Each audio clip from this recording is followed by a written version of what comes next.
సడెన్‌గా మీకు దేవుడు కనిపిచ్చి, నీకేమైనా ఒక గొప్ప వరం ఇస్తాను. ఏం కావాలి కోరుకో అని చెప్తే మీరేం కోరుకుంటారు? ఆల్‌మోస్ట్ అందరూ నాకు ఈ వరం కావాలి, ఆ వరం కావాలి అని కోరుకుంటారు. కానీ ఒక వ్యక్తి ఏం కోరుకున్నాడో తెలుసా? సో, ఇది మీకు తెలియాలంటే ఈ కథను పూర్తిగా వినండి. ఒక వ్యక్తి దారిలో నడుచుకుంటూ పోతూ ఉంటే ఒక మహర్షి వస్తారు. ఆ మహర్షి ఆ వ్యక్తిని చూసి, "నువ్వు చూసేకి చాలా మంచివాడిలాగున్నావు అబ్బాయి. నీకొక ఛాన్స్ ఇస్తాను నేను. నీకొక మంత్రం చెప్తాను. ఆ మంత్రాన్ని 1000 టైమ్స్ పలుకు. 1000 టైమ్స్ పలికితే నీకొక అద్భుతం కనిపిస్తుంది" అని చెప్తాడు. అద్భుతమా? ఏం ఆ అద్భుతం? అని అడుగుతాడు. సో, సడెన్‌గా ఆ పూజారి చెప్తాడు ఇలా అని. ఏమని అంటే, ఆ అద్భుతం నువ్వు 100 సార్లు పలకగానే నీకొక అద్భుతం కనిపిస్తుంది అని చెప్పాను కదా! ఆ అద్భుతం ఏదో కాదు నీకొక దేవుడు కనిపిస్తాడు అని చెప్తాడు. దేవుడా? దేవుడంటే ఎలా ఉంటాడు? అని అడుగుతాడు ఆ అబ్బాయి. దేవుడా? దేవుడంటే 100 తలకాయలు ఉంటాయి తనకి లేదా 10 తలకాయలు పెద్ద తలకాయలుంటాయి అని చెప్తాడు.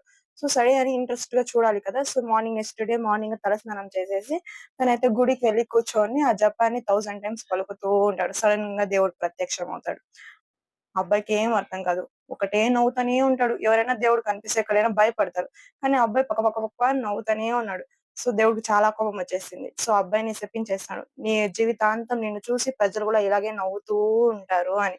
సో, ఆ అబ్బాయి ఇంకా నవ్వుతూనే ఉంటాడు. శపించిన తర్వాత గూడా నవ్వుతున్నావు ఏం మూర్ఖుడిరా నువ్వు అని దేవుడు తిడతాడు. అప్పుడు ఆ అబ్బాయి చెప్తాడు, "మాకైతే ఒక ముక్కుంది, 2 చేతులున్నాయి. మాకు జలుబయిపోతే ముక్కులో కారుతా ఉంటే 2 చేతులతో తుడవలేక తుడుస్తా ఉన్నాము. నీకు ఇన్ని తలకాయలున్నాయి. ఒకేసారి జలుబయిపోతే నువ్వెలా తుడుచుకుంటావు" అని అడిగినానంట. వాడి తెలివికి దేవుడికి ఆశ్చర్యం వేసేసి, నీ తెలివి పెరుగుతూ ఉండాలి" అని చెప్పి దీవెనచేసి వెళ్ళిపోతాడంట.